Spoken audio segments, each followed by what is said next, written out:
Tá iniciando a gravação.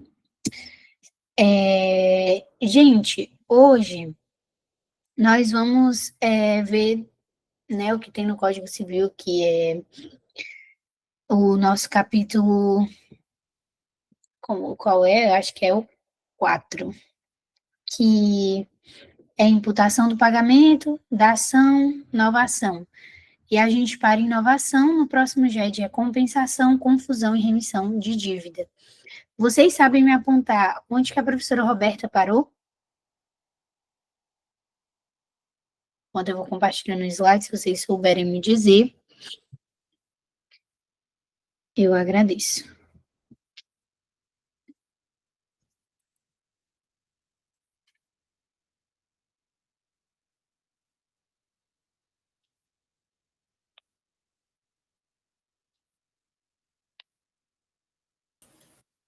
Oi, Ana, eu tenho aqui anotado e a gente não viu sobre inovação ainda, que ela passou uma atividade no Abra sobre esse conteúdo, ela disse que vai, acho que falar por último, alguma coisa assim. E aí a gente viu, pelo que eu tenho anotado, até o 388 que trata sobre remissão. Tá. Então, eu talvez seja até aí, né, o conteúdo da prova. Não sei se ela vai estender mais até inadimplemento nessa V2, né? Vamos ver, eu vou questionar com ela, mas então a gente está bem alinhado, tá? A gente finaliza até inovação no próximo GED. Tá bom? E a gente faz aquele esquema, porque eu vi que a AV1 de vocês vai ser na quinta-feira. Então, a gente faz aquele esquema de fazer o GED de revisão na terça ou na quarta, anteriormente, porque antes, né, acho que a AV1 de vocês foi na terça, aí a gente fez na segunda, mas dessa vez vai cair numa quinta. Então, a gente faz aquela enquetezinha do grupo para ver o que é que o pessoal prefere. Deixa eu apresentar aqui.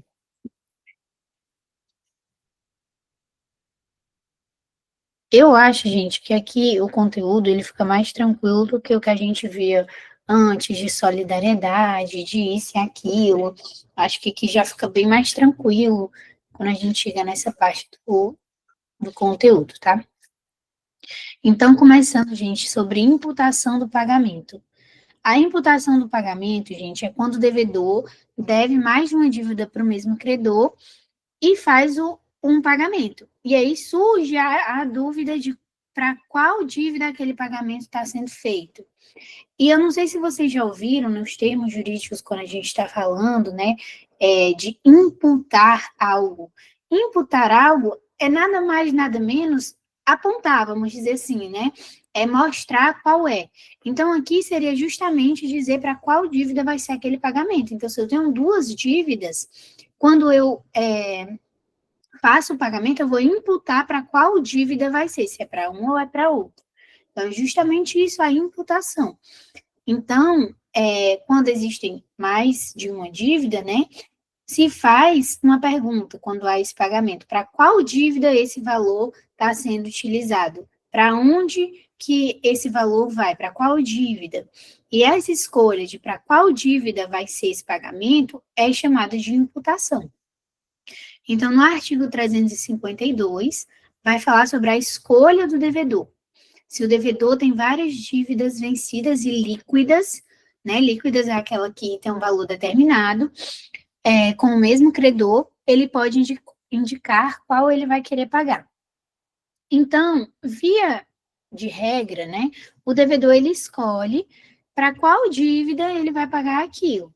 Então, se João tem uma dívida do cartão de crédito com a Nubank de R$ 800 que está vencida, e ele tem uma dívida de empréstimo pessoal com a Nubank de R$ 2.000 que também está vencida. Ele vai pagar R$ 800 e ele vai dizer, eu quero que esse pagamento seja para quitar o cartão de crédito. Porque, vejam bem, ele poderia usar esses R$ 800 para pagar uma parte da dívida desse empréstimo pessoal, mas ele está imputando para qual dívida que ele vai querer. A imputação que ele está fazendo é justamente dizer, quero que esse pagamento seja para quitar o cartão. Ele está imputando que é para a dívida do cartão de R$ 800, certo? Então, via de regra, é ele que vai escolher, ele que vai dizer para qual é a dívida que ele está pagando. Agora, o 353 fala que se o devedor não escolher, o credor pode escolher. Então, se o devedor ele não indicar, se ele não imputar para qual é a dívida, e o credor ele dá a quitação, ele vai dizer qual é a dívida que está sendo paga. E depois, posteriormente, o devedor ele não vai poder reclamar, se não tiver dolo ou violência. Então, vamos entender. Desse mesmo exemplo que a gente usou, o João paga R$ 800 a Nubank, mas ele não disse se é para quitar o cartão de crédito ou se é desse empréstimo pessoal. Ele não diz. Ele simplesmente paga R$ 800 para a Nubank. A Nubank vai fazer o quê? A Nubank vai quitar o empréstimo, ou pagar uma parte do empréstimo, né? Que já que era de R$ 2.000. E aí o João depois não pode dizer, mas eu queria era pagar o meu cartão. A Nubank vai dizer, olha, você não fez a imputação, né? Você não indicou para qual era a dívida, então a gente usou para pagar uma parte do empréstimo que você tinha de R$ 2.000. Agora você está devendo 1.200. Então ele não pode reclamar depois que esse 800 era para quitar o cartão, porque ele não imputou. E aí o credor ele pode fazer essa escolha e ele não vai poder reclamar, certo? Aí no artigo 354 fala sobre os juros antes do capital. Se uma dívida, gente, ela tem o capital, que é o valor principal, mais juros, o pagamento vai primeiro para os juros vencidos e depois vai para o capital, certo? Então, vamos supor, que existe um financiamento, né, de um carro com o Santander, certo? O João faz um financiamento de carro com o Santander. O valor desse carro, vamos dizer, foi R$ 10.000. E os juros atrasados foi de R$ 1.000. E aí, João paga R$ 1.000. Primeiro, gente, ele vai quitar só os juros. Não vai, por exemplo, ser 9.000 e agora 1.000 dos juros. Não vai ser, certo? Vai ser ainda 10.000 e aí os juros estão quitados. Ou se ele desse uma entrada de só R$ 500, não ia baixar do capital, ia baixar dos juros. Ia ser agora 10.000 do valor do carro e 500 dos juros. Aí ele deu os 1.000. Não vai ser 9.000 do carro e 1.000 de juros. Vai ser 10.000 do carro e agora está sem juros que foi quitado. Então, sempre os juros vêm antes do capital. Então, se a dívida tem o valor principal mais os juros, esse valor que a pessoa vai pagar vai ser sempre primeiro para os juros que foram vencidos, tá? Então, primeiro sempre vão ser quitados os juros. E depois disso que começa a reduzir o saldo do valor principal, certo? E aí, se o devedor não diz nada, se o credor não diz nada, o 355 fala, gente, que caso o devedor não indique e a quitação não disser nada, vai se aplicar a regra geral, que é, basicamente, nas dívidas líquidas e vencidas, primeiro, né, vai ser a prioridade. Elas vão ser as prioridades, aquelas que são, né, líquidas e vencidas. Se todas elas forem líquidas e vencidas ao mesmo tempo, porque a gente pode ter, aquela pessoa pode ter uma dívida que não foi vencida ainda, ou ela pode ter uma dívida que não é líquida, certo? Sei lá, de danos morais, algo do tipo, né, que a gente sabe que não é líquida. Então, ela pode ter outros tipos de dívidas que não sejam líquidas e vencidas. A prioridade vai ser sempre as que estão vencidas e são líquidas, tá? Que tem um valor aferível, que tem um valor determinado. Agora, se a pessoa tiver 2, 3 dívidas, que todas essas dívidas são líquidas e vencidas ao mesmo tempo, aí vai se pagar a mais onerosa, certo? Então, vamos para o exemplo. É um exemplo um pouquinho grande, né? Mas vamos lá entender. Ó, João tem 3 dívidas com a Netflix. A gente tem um credor só, que é a Netflix, tá? Ele tem a mensalidade de janeiro, que está vencida e é líquida, né? Que tem um valor determinado, que é R$ 40. Tem a mensalidade de fevereiro, que é vencida e líquida. E tem a mensalidade de março, que vamos dizer que nesse exemplo ainda não está vencida, né? Não venceu. E o João paga R$ 40, mas ele não diz para qual mês é. Primeiro, a prioridade qual é? Vão ser ou de janeiro ou de fevereiro. Por quê? Porque a prioridade é a dívida líquida e vencida. Qual é a que não foi vencida ainda? A de março. Então, a de março já sai da jogada, não vai para de março de jeito nenhum. Ou vai para de janeiro ou vai para de fevereiro. Então, a Netflix ela vai dar quitação, né? Mas não especifica. E o que é que vai acontecer? O pagamento ele vai para a primeira dívida vencida, que é a de janeiro. E não pode ir para a de março, tá, gente? Como aqui a gente não tem uma que é mais onerosa, certo? Aqui não tem uma que é mais onerosa, ela vai para a primeira vencida, certo? Então, nós temos duas possibilidades. Se a gente tem que, no caso, todas as dívidas ao mesmo tempo são líquidas e vencidas, pode ir para a mais onerosa ou para a que venceu primeiro, certo? Porque diz aqui, ó, vencidas primeiro, dívidas líquidas e vencidas primeiro. Então, a gente já tirou a possibilidade de ir para a de março, porque ela não tinha vencido. Tinha a possibilidade de ser janeiro ou fevereiro. Mas qual foi a que venceu primeiro? Foi janeiro. Então, vai ser paga a de janeiro. Se ele não falar, né, para qual é que ele está querendo pagar, e se a Netflix também não falar nada. Aqui a gente tem a possibilidade, o 355 fala de se ninguém dizer nada, nem credor, nem devedor falaram nada. Aí isso que vai acontecer, certo? E aí, a gente está vendo nesse caso, né, a questão da prioridade, qual é que vem primeiro, a que foi vencida primeiro, caso todas sejam líquidas e vencidas, né, sempre vai ser a que venceu primeiro, tá bom? Então, ela não vai poder ir para de março, porque não venceu ainda, e ela vai ou para janeiro e fevereiro, e você olha qual foi a que venceu primeiro, a de janeiro. Agora, se a gente tem outro caso, João, ele tem com a Enel duas dívidas, uma dívida de R$ 300, que ela não tem multa, mas ele tem outra dívida de R$ 300 que tem multa e tem juros. Aí ele vai e paga os R$ 300 para a Enel, ele não diz para qual é a dívida. E a Enel, ela também não se manifesta. A quitação, gente, ela vai ser para mais onerosa nesse caso, né? Eu aqui não estou falando, eu não sei quando foi que uma venceu, quando foi que a outra não venceu. Mas as duas aqui, nesse caso, já estão vencidas. As duas estão vencidas, tá? Porque se não tivesse vencida, a gente ia para a que já estava vencida, a que não foi vencida nem entrava em jogo, tá? Então aqui a gente tem que saber que as duas estão vencidas, certo? Até porque tem escrito aqui, se todas forem líquidas e vencidas ao mesmo tempo, paga-se a mais onerosa. Até porque não teria sentido a gente nem cogitar aqui se uma dívida não tivesse sido vencida ainda, porque a gente já viu que sempre vai para as que já venceram, né? E que já venceram primeiro, ou as mais onerosas nesse caso. E aí, a quitação nesse caso vai ser para a dívida 2, que é a dívida de R$ 300 com multas e juros, porque ela é a mais onerosa, certo?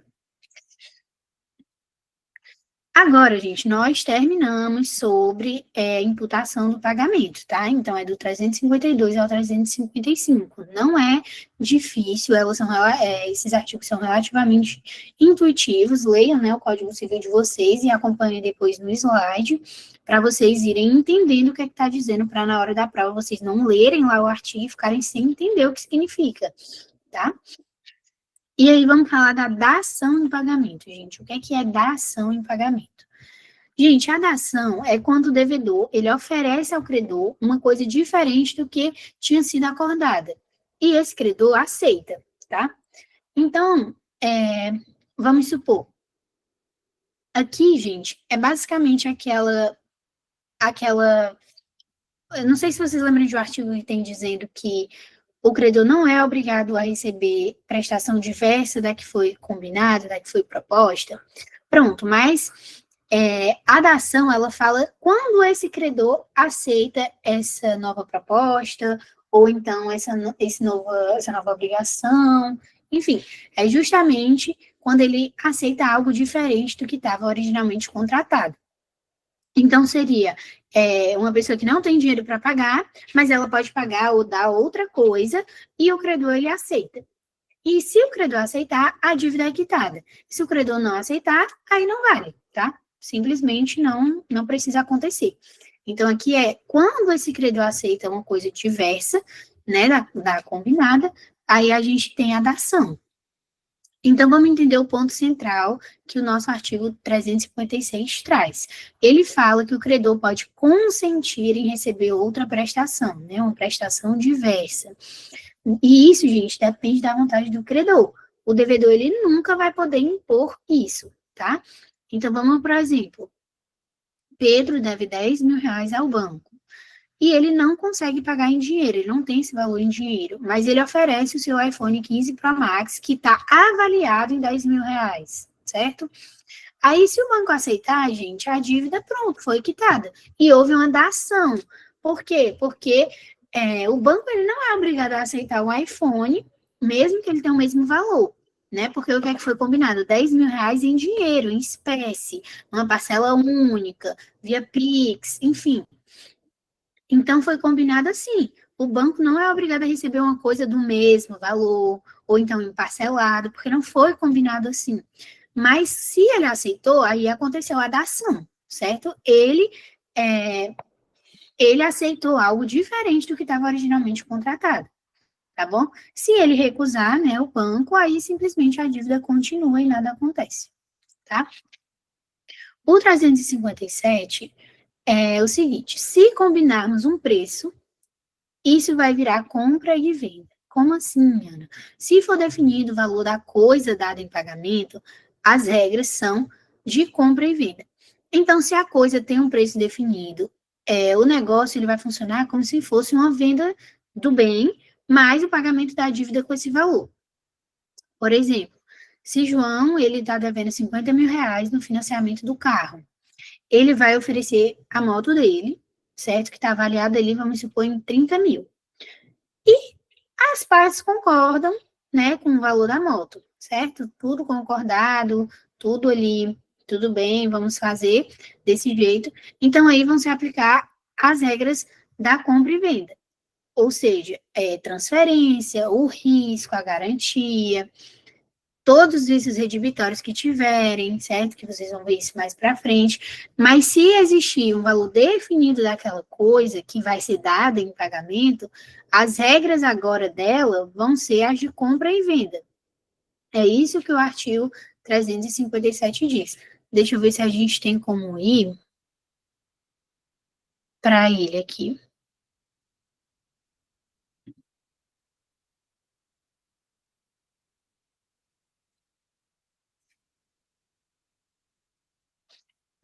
Aqui.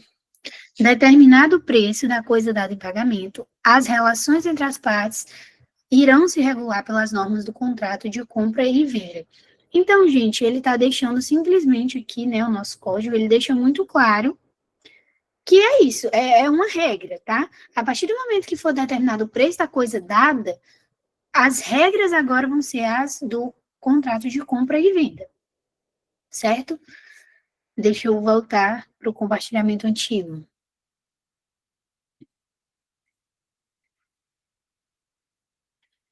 Aqui. Pronto. O 358, gente, ele fala, no caso, de que é dado um título de crédito, ou seja, um cheque ou uma nota promissória, enfim. Gente, se o que vai ser dado, certo? Aqui, na dação, se o que vai ser dado vai ser um título de crédito, então essa transferência ela vai virar cessão de crédito. Que aí foi quando eu me toquei, né? E eu tinha falado para vocês no começo que eu tinha achado que eu não tinha dado conteúdo e tal, mas vocês já me esclareceram que a professora não trouxe também. Mas basta saber, por isso eu acho que a visão não cobre tanto, nem isso aqui, mas basta saber que se o que for dado é um título de crédito, essa transferência ela vai virar cessão de crédito, ou seja, o credor ele passa a ser dono desse título e pode cobrar diretamente o terceiro, certo? Então, a gente tem um devedor, ele vai entregar um título de crédito nessa dação, certo? Um cheque, ou uma nota promissória, ou um título bancário. Aí ele está entregando um direito de receber dinheiro de outra pessoa. Quando a gente for ver a seção de crédito, vocês vão entender ainda mais, né, sobre isso que eu estou falando. Mas o que a gente precisa entender aqui é que a partir do momento que o que é dado é um título de crédito, então, agora essa transferência virou, né, uma cessão de crédito. Então, no exemplo que a gente tem, Maria deve 5 mil reais ao banco. Se ela entrega uma duplicata de 5 mil reais, né, que uma empresa deve a ela, ou então um cheque, enfim, o banco ele vai virar credor daquela duplicata, ou daquele cheque, por exemplo, tá?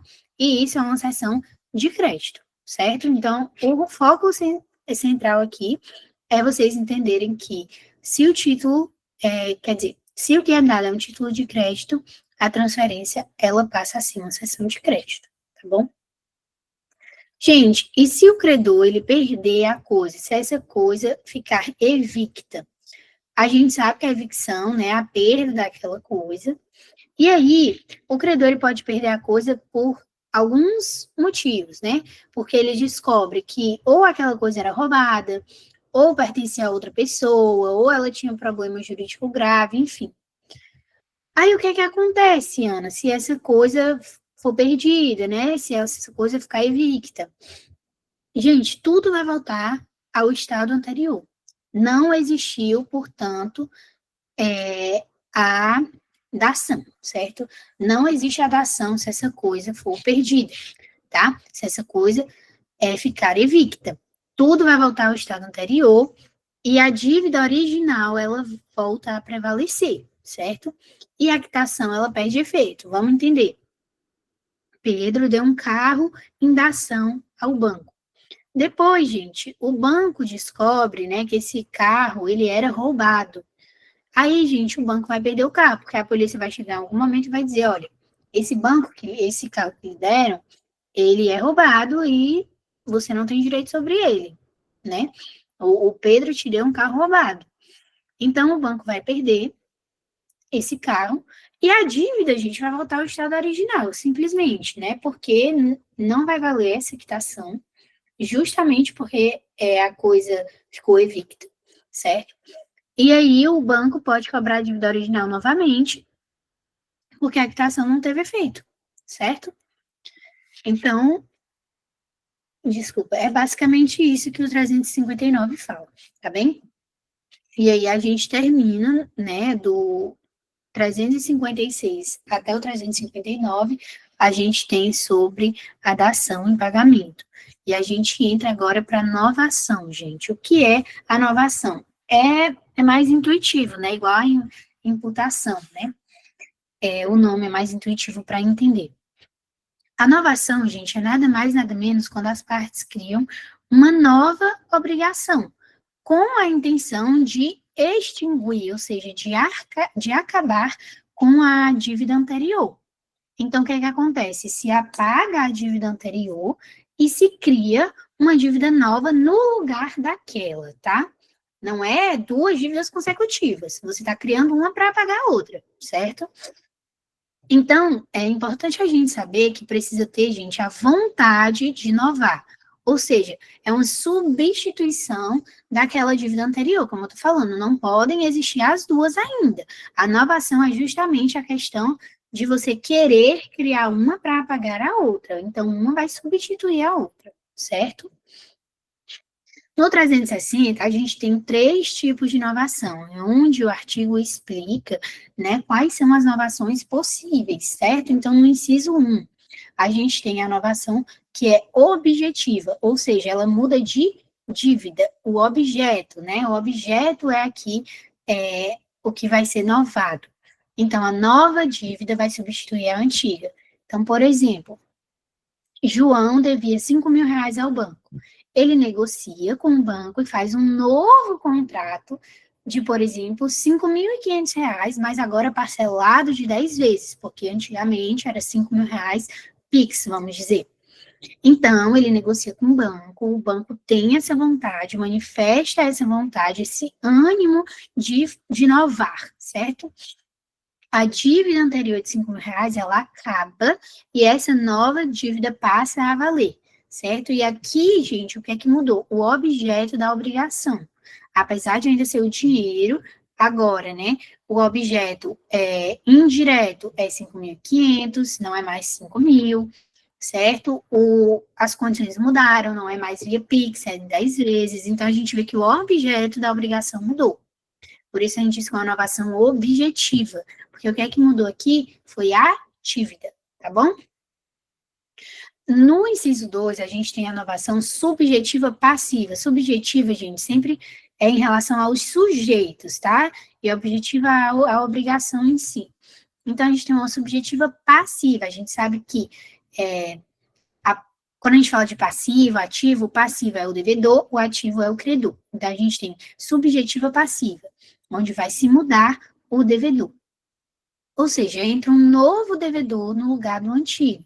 O antigo sai, só que ele sai quite, ou seja, ele sai sem dever mais nada, e entra um novo devedor nessa obrigação, certo?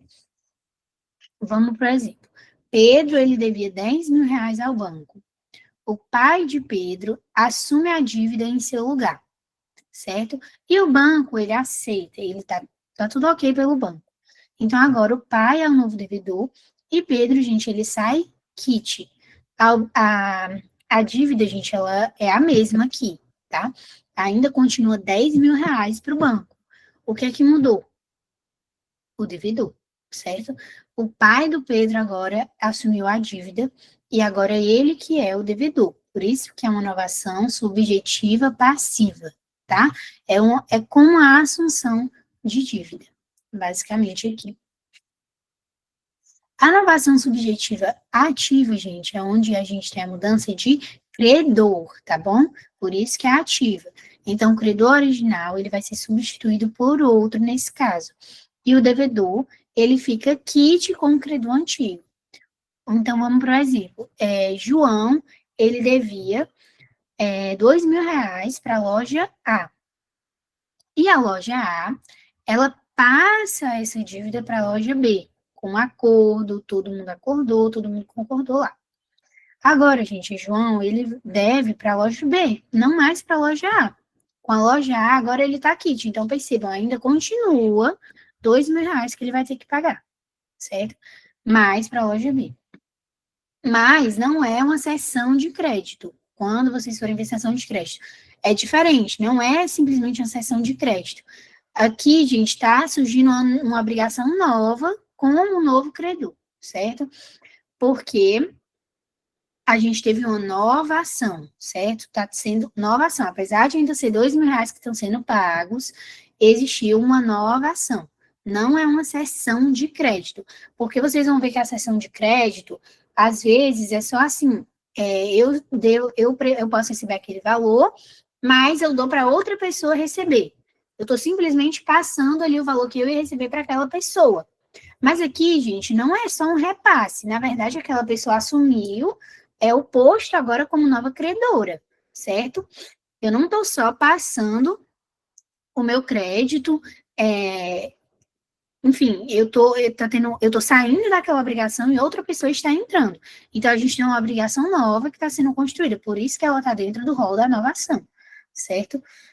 Mas, quando eu falei para vocês essa minha preocupação, foi porque justamente eu fiquei com medo de vocês se confundirem, né? Por exemplo, nesse ponto aqui, da seção de crédito, mas agora não vai confundir tanto vocês, porque vocês ainda não tiveram contato com essa matéria.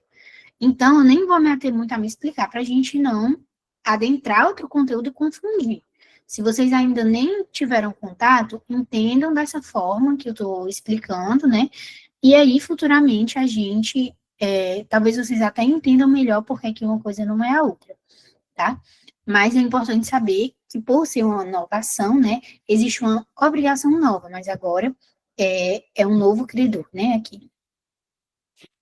O 361, gente, fala da intenção de inovar, tá? Se não ficar claro, para quem vai querer, né, substituir a dívida, a segunda obrigação apenas confirma a primeira. Como assim, Ana? Não entendi nada. Segunda obrigação confirma a primeira? Como assim? Gente, se as partes elas não deixam claro que querem substituir a obrigação antiga por uma nova, porque isso tem que ser expresso, isso tem que ser falado, as partes têm que manifestar essa vontade. Então, se elas não deixam claro que querem substituir a obrigação antiga por uma nova, a gente não vai presumir, tá? Aí não é tipo a solidariedade, a gente não vai presumir. A nova obrigação, ela não apaga a anterior, ela só reforça ou complementa a mesma dívida. Por exemplo, apenas parcelar, refinanciar ou dar desconto não é uma inovação se não houver uma intenção clara. Então, se eu dou um desconto em uma parcela, não significa que eu estou novando, que todas as parcelas agora elas vão ter um desconto. Não significa isso, se não tiver uma intenção clara dizendo isso. Se não ficou claro para quem queria novar, gente, é só um ajuste da dívida, certo? Então pode ser que essa parcela aqui que você está me devendo, por exemplo, a Renata me deve R$ 50, certo? A Renata me deve R$ 50 parcelado de 5 vezes. Então, a cada mês, a Renata vai me dar R$ 10, certo? Só que no primeiro mês, a Renata não tem esse dinheiro. E a Renata diz, Ana, será que eu posso parcelar essa parcela? Ela diz isso, posso parcelar a parcela? Eu quero te pagar essa primeira aqui, de 2 vezes. Eu pago agora 5, e aí na próxima eu já pago 15. Gente, não é porque isso foi um ajuste. A gente não novou, não é agora todos vão ficar assim, ela pagar 5, 5, 5, 5, 5, não. Então, basicamente o que esse artigo diz é que se não houve a intenção clara, né, se não ficou claro ou expresso que tem a intenção de inovar, essa nova obrigação que sofreu um ajuste, ela não apaga a anterior, ela só vai, ela vai continuar normal, certo? Ela é só um ajuste. Então, a nova obrigação, que seria, por exemplo, esse ajuste, né, vamos dizer assim, essa nova mudança que teve, ela não apaga a anterior, certo? Ela só reforça ou complementa a mesma dívida. Ela é um ajuste, um mero ajuste, se não tiver ficado claro a intenção de inovar, certo? O 362, gente, fala sobre a substituição do devedor sem precisar do consentimento dele. Então, será que é possível eu substituir o devedor sem que ele consinta com aquilo, sem que ele concorde com aquilo? Sim, gente, é possível. A novação por substituição do devedor, ela pode acontecer sem que ele autorize, certo? Sem que o antigo devedor autorize, desde que o credor ele aceite. Então, por exemplo, a empresa A, ela deve ao banco. A empresa B compra a empresa A e assume a dívida.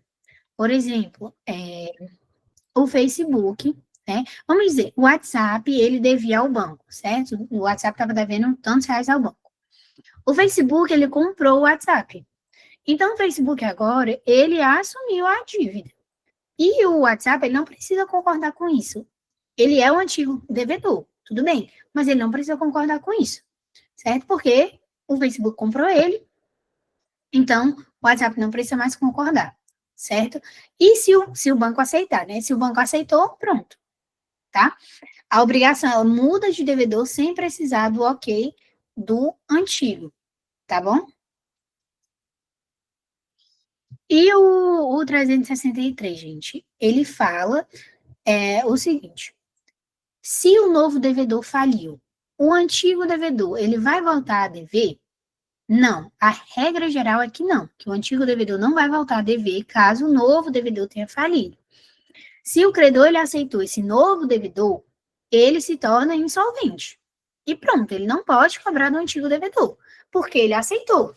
Então, paciência, ele vai ter que arcar com a insolvência do novo devedor que faliu, certo? A exceção, gente, a essa regra é se o antigo devedor ele agiu de má fé. Se ele sabia que o novo devedor era insolvente, mesmo assim, foi lá e fizeram o acordo, compactuaram lá dessa nova ação de sujeito, né, passivo, enfim, contratuaram mais, ele sabia desde o princípio que aquele novo devedor era insolvente. Então, ele agiu de má fé. Aí, nesse caso, ele pode cobrar, certo? O credor pode cobrar novamente desse devedor que agiu de má fé. Mas se não houve nada de má fé e esse novo devedor simplesmente não consegue mais pagar, ele faliu de uma hora para outra, aconteceu um desastre, ele tinha uma empresa e faliu, a empresa não tem mais fonte de renda, ele simplesmente vai ter que aceitar aquela perda e aquela obrigação que não vai mais ser paga, certo? O 364 fala da novação, né? A novação que apaga garantias e acessórios. Gente, vamos lá. A novação é quando existe uma novação, o que acontece? Vão ser apagadas os juros, as multas, as garantias, penhor a hipoteca, exceto, claro, né, se as partes estipularem o contrário, mas a gente tem que ficar muito atento que, se essa garantia, gente, ela for de um terceiro, esse credor, ele não pode manter de jeito nenhum, sem que o terceiro concorde, tá? Como assim, Ana? Essas garantias que a gente está falando, que podem ser de terceiros, podem ser o penhor, a hipoteca. Então, se essa garantia é de um terceiro que não participou dessa novação, o credor ele não pode manter essa garantia na nova dívida, sem que o terceiro concorde. Porque, entendo, gente, teve uma novação onde esse terceiro não participou, devedor e credor, eles novaram, e aí ele quer manter essa garantia. Gente, ele não pode manter uma garantia que esse terceiro, por exemplo, o penhor, se o penhor é de terceiro, ele não pode manter se esse terceiro não concordar, porque ele nem participou da novação. Então, ele não tem que concordar. Então, não é mantido, tá? Não é mantido. Então, assim, regra geral, quando há uma novação, é extinguido juros, multas, garantias, penhor e hipoteca. As partes podem estipular o contrário, se o credor e o devedor estipularem. Se mantém juros, se mantém garantia. Eu e a Emily, a gente fez uma inovação, e a Emily me diz, olha, mas ficam todas as garantias concedidas, tá? Porque o artigo diz que a gente pode estipular contrário, apesar do artigo falar que se apagam garantias e acessórios, as partes podem estipular o contrário, o artigo prevê isso.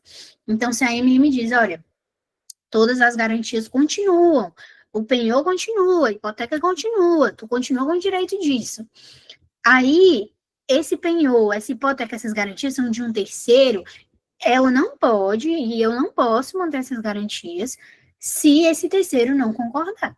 Mesmo que a Emily tenha me dito que eu podia, se essa garantia for de um terceiro, ela não pode me passar aquilo se o direito nem é dela, o direito é de outro, certo? Então, o terceiro tem que concordar, porque o direito é dele, tá? A garantia é dele. Então, ele tem que concordar, caso a gente estipule, né, o contrário, então esse terceiro vai ter que concordar, certo? O 365 fala da novação com o devedor solidário, gente. Se vários devedores, eles respondem solidariamente, a gente já viu, né, as obrigações solidárias, solidariedade passiva e ativa. Se vários devedores respondem solidariamente e o credor, ele novar com apenas um, tá, gente? A gente está falando aqui nesse artigo com apenas um dos devedores, se ele novar com apenas um deles. Aí, gente, se for só com um dos devedores solidários, só vai recair, tá, sobre aquele devedor que concordou. Ou seja, só sobre os bens daquele devedor permanecem garantias. Os demais co-obrigados, eles vão ficar livres, eles não têm nada a ver com isso, porque não foi inovado com eles. Então, vamos para o exemplo. João e Maria são devedores solidários de uma dívida de R$10.000 com um banco. Esse banco, ele pode cobrar tudo de qualquer um deles, como a gente já viu nas regras da solidariedade. Mas esse banco, ele faz uma nova ação somente com o João. Ele cria uma nova dívida. Ele diz assim, João, bora fazer o seguinte. Em vez dos R$10.000, vamos fazer assim. Você paga R$12.000 de 12 vezes. Aí tu vai fazendo uma parcelinha ali de R$1.000 e tal, para ficar mais tranquilo. Então, a gente viu que a renovação é quando as partes querem criar uma nova obrigação, cria assim uma nova dívida para extinguir outra. Então, o João concorda, o banco concorda, né? O banco que trouxe essa nova possibilidade, o João concorda. Então, agora, gente, a dívida nova é R$12.000 de 12 vezes. Não é mais de R$10.000, certo? Extinguiu-se a dívida antiga. Não fiquem pensando que a outra ainda existe, porque não existe. A partir do momento que novou, a outra acaba. E a Maria, Ana, ela vai ter que pagar também? Cada um vai dar R$500 em cada parcela? Não. A Maria fica totalmente liberada. o banco não vai mais poder cobrar dela, porque ele inovou com um deles apenas, certo? Então, agora quem está nessa obrigação é só o João. O banco escolheu inovar apenas com um. Se ele tivesse inovado com os dois tivessem acordados, tudo bem. Aí continuava a obrigação solidária, e aí eles pagavam, cada um pagava 500, ou poderia ser cobrado pelo todo, enfim, né, o que as regras da obrigação solidária, mas isso não aconteceu, a gente está falando aqui da possibilidade de uma inovação com apenas um dos devedores solidários. Então, gente, a dívida, ela acaba para o resto dos devedores que não participaram dessa inovação. A dívida antiga, ela é extinta para todos e nasce, né, extinta para todos, até para João. Nasce uma nova obrigação, mas só para João agora, certo? Então, se a gente sabe que na inovação tem um momento que uma dívida nasce, a outra morre, aquela ele morreu para todos, e essa que nasceu, nasce nova só para quem concordou com aquele, né, aquele credor, aquele devedor que concordou com o banco, e no caso aqui foi João. O 366 fala do fiador que é exonerado. Vamos entender isso. Gente, se houver uma inovação entre credor e devedor, sem o consentimento do fiador, esse fiador, ele automaticamente está liberado. Como assim?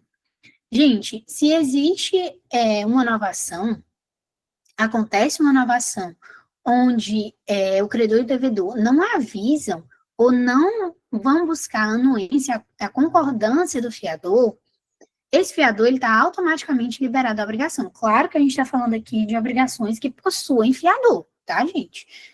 As que não têm, não cabe, mas as que possuem fiador.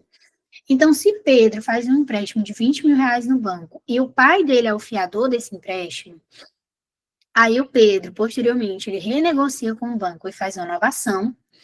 O pai, se ele não foi consultado, se ele não assinou nada, se ele não concordou, ele fica automaticamente liberado. Ele não é mais fiador do Pedro, porque o Pedro novou, criou uma outra dívida, que o pai dele, que era fiador antigamente da primeira dívida, não concordou, não está nem sabendo, então ele não é obrigado a participar daquilo ali. Se ele quiser voltar a ser fiador, aí vai estar com ele, mas ele fica automaticamente liberado, tá? Se ele quiser voltar, aí é uma decisão dele. O 367, pessoal, o que é que ele fala? O 367, ele fala o que pode ou não ser objeto da inovação.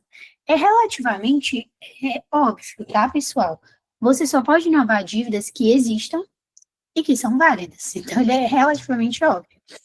A gente não pode inovar uma dívida que é nula, tá? Uma dívida de jogo ilícito, né? A gente já viu aquelas questões de objeto nulo, né? Objeto que não pode ser objeto da obrigação, objeto tem que ser lícito, possível, determinado ou determinável, senão ele é nulo. Então, se é uma coisa ilícita, se é uma coisa que não é determinada, determinável ou determinada, pode ser nula também, enfim. A gente já viu tudo isso. Então, dívida nula, gente, não pode ser objeto de inovação e nem dívida extinta, tá? Que já foi paga ou prescrita, não vai poder ser objeto, tá? Só pode ser objeto da inovação obrigações válidas e obrigações anuláveis, porque elas podem ainda ser confirmadas, tá? E aí, gente, nós vamos fazer agora aquelas 3 questõezinhas para ver se fixou o conteúdo para vocês, tá bem? Então, vamos lá para a primeira questão. Elas são relativamente bem tranquilas, tá bom, pessoal? Então, vamos lá. João possui 2 dívidas vencidas e líquidas com a mesma operadora de energia, que é a Enel. A dívida A, R$ 300 sem juros, e dívida B, R$ 300 com multas e juros. Ele paga R$ 300 sem indicar qual dívida eu desejo quitar, certo? Então, ele não explica para qual dívida aqueles R$ 300 está sendo pago. E a quitação dada pela Enel não especifica a imputação. Então, a Enel também não falou nada. Houve silêncio de credor e devedor. Conforme o Código Civil, né, o valor pago ele deverá ser imputado na dívida com menor valor, na dívida sem multa, por ser menos onerosa, em qualquer uma, a critério do devedor, na dívida mais onerosa ou na dívida mais antiga, independentemente do valor. E aí, gente, qual vocês acham que é a resposta? A, B, C, D ou E?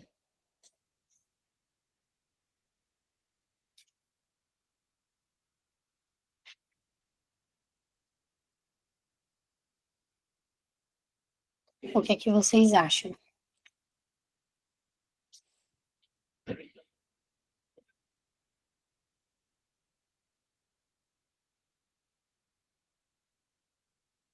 O Eudes disse D. Alguém mais? Pelo menos mais uma pessoa? C. C. Então, nós temos D e C. Vamos ver, gente. A correta, de fato, é a letra D. Por que, Ana? Por que é que a letra D que é a correta? Gente, é o seguinte.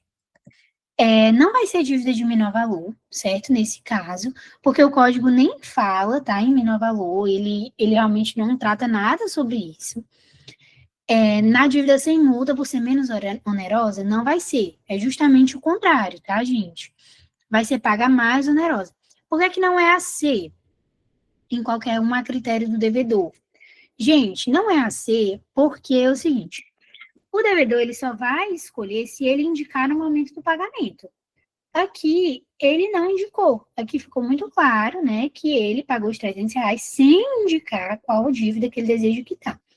Então, se ele não indicou no momento do pagamento, a gente viu que se ele não indica no momento do pagamento, depois o credor, ele pode indicar, né, sem reclamação do devedor. A gente viu isso.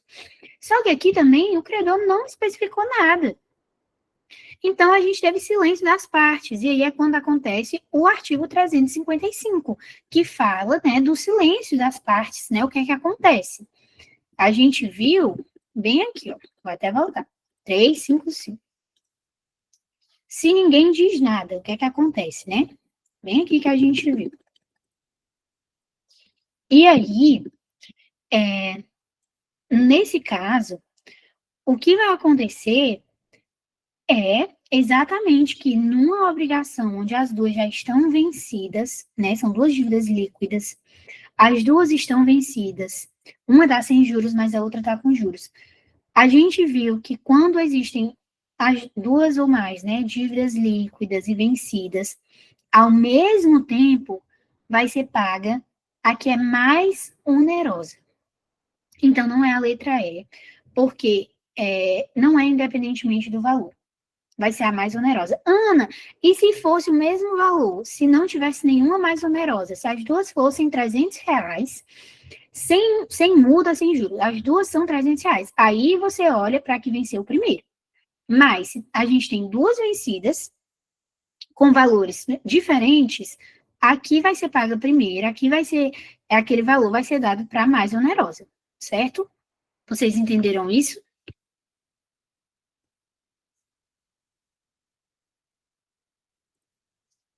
Vamos para a segunda questão, penúltima questão.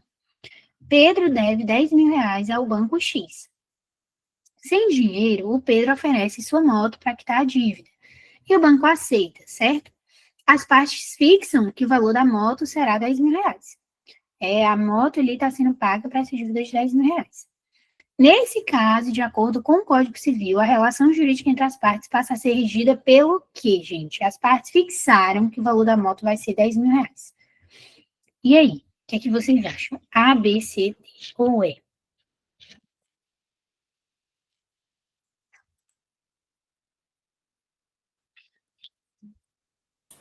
C.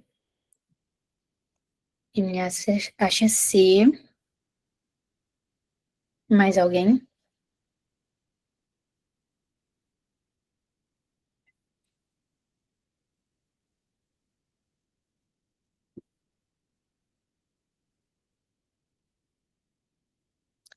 João acha D.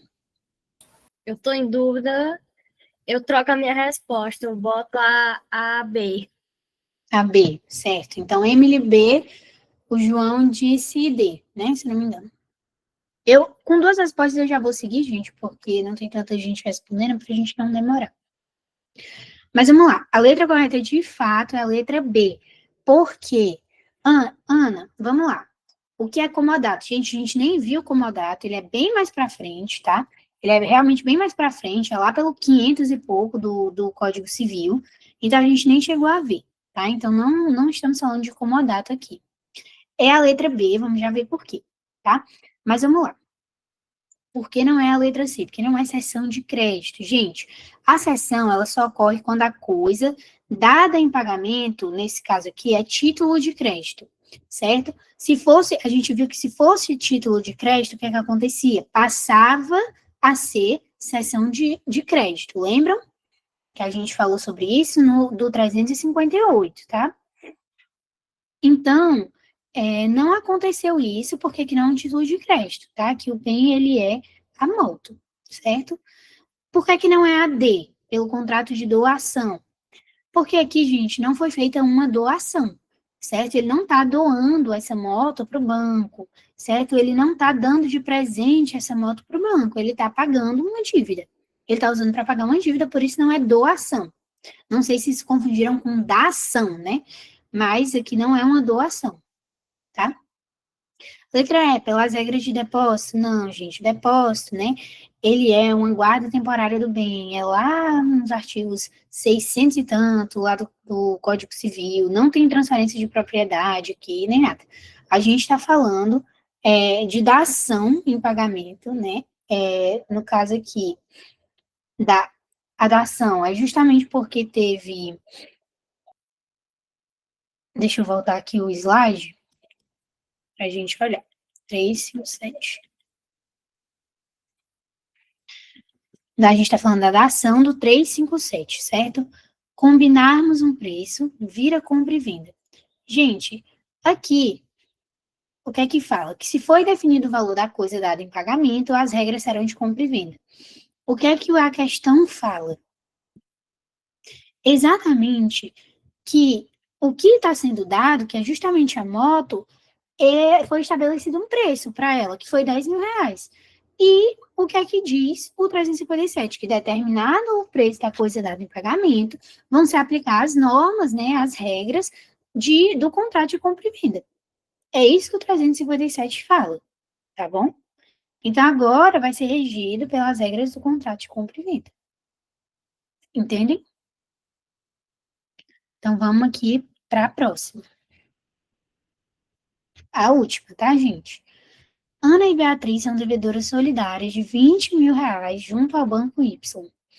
O banco, ele fez um novo contrato, mas ele fez somente com a Ana. E eles alteraram o valor, o prazo, as condições do pagamento, com a intenção clara de substituir a obrigação anterior. Gente, segundo o Código Civil, qual é o efeito em relação a Beatriz, tá? Ela continua responsável solidariamente pelo valor total da nova dívida. Ela continua responsável apenas pelo valor original, né? Sem os novos encargos, sem o novo prazo, sem as novas condições. Letra C, ela fica exonerada da obrigação. Letra D, ela precisa autorizar a nova ação para ser liberada. Letra E, torna-se fiadora de Ana na nova obrigação. O que vocês acham que é, pessoal?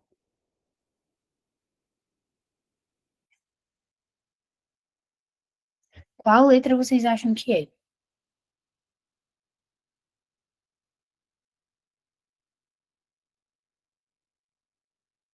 Emília disse C, Renata disse D, e o eu disse D, e o João disse D.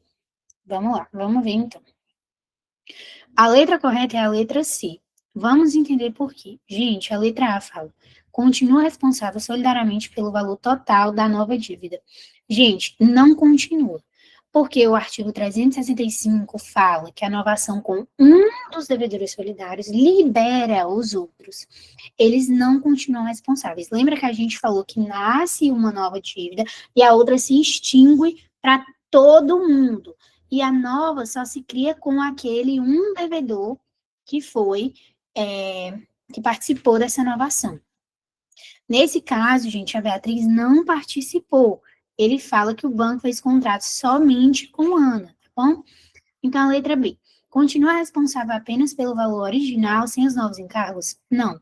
Ela não continua responsável por valor nenhum. Nem a original, nem o próximo, nem nada.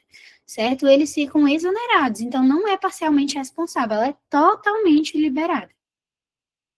Por que que não é a letra D? Né? Por que que não é?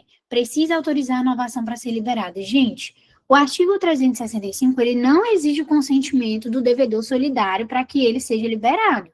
ele é liberado automaticamente pela novação com o outro. E outra, nem faria sentido, porque muito provavelmente, né, ele iria querer ser liberado. Ele não participou da novação, então ele não precisa autorizar que a novação aconteça para ele ser liberado. Certo? A novação pode acontecer sem ele nem saber e ele fica automaticamente liberado. Ele não precisa concordar e dizer, olha, vocês podem fazer e eu me libero. Até porque não teria muito sentido, entendeu? Porque se eles fizeram, né? Se eles fizeram ali a novação, pronto, ele já está liberado. Então, se ele sabe que já vai ser liberado, ele nem precisaria autorizar aquela novação, sabe? Porque é automática essa exoneração. Essa liberação dele é automática. A partir do momento que tem uma novação com um dos devedores só e ele não está nem sabendo, ele nem participou, pronto, ele já está totalmente liberado. A letra E, torna-se fiadora de Ana na nova obrigação? Gente, de jeito nenhum. O código não transforma o solidário em fiador. Ele não transforma. Para ser fiador, teria necessidade de manifestação da vontade, né, de ser fiador e tudo mais. Isso aqui não. Aqui, o artigo 365, ele fala exatamente da possibilidade dele ser liberado caso aconteça uma novação. Ó, bem aqui. Eles respondem solidariamente, né, e tal, os devedores, mas se acontecer uma novação com um deles, o resto, os demais ficam livres. Eles ficam exonerados dessa dívida, tá, gente? Então, espero que vocês tenham entendido, tá bom, pessoal? Obrigada pela participação de vocês. Obrigada por participarem, né, daqui das perguntas, né, desse momento final. Eu vou passar a frequência, tá? Então, respondam o formulário, por gentileza, para vocês não perderem a frequência de vocês, tá bom?